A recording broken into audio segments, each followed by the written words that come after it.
با دعوت پرزیدنت فدراسیون جودوی تاجیکستان اسماعیل محمد زوئیر، یکی از اسطوره‌های جودوی جهانی، ورزشگر ژاپنی سیاه‌های آنو مهمان دوشنبه عزیزند و امروز برای جودوکاران نورس تاجیک یک سمینار آموزشی دایر می‌نماید. در سمینار شماره زیادی نورسان شرکت کردند. همگان با شور و شوق نزد اسطوره جودو آمده می‌خواستند از این امکانیت مساعد استفاده برده درس برای خود آموزند. سیاهه آنو 2 کرات قهرمانی المپی و 7 کرات قهرمانی جهان هم در رقابت‌های انفرادی و هم دستاوی بوده برای کودکان نمونه عالی ورزشگر بودند به حساب می‌رود. در دوام سمینار آنو بیشتر به درس‌های تاکتیکی و کار در زمین رو آورده به جودوکاران بهای بلند داد. Today I had a master's class.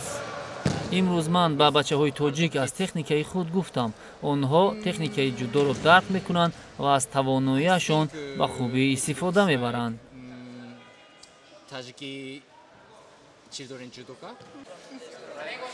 سمینار با عکسگیری و سویدستمانی بشمار به انجام رسید. در این قسمت بسیاری ها به آرزوی دلینه خود رسیدند، چون نه به هر کس میسر میگردد که در سمیناری چنین مربی دستان شرکت کرده با او عکس خاطروی بگیرد.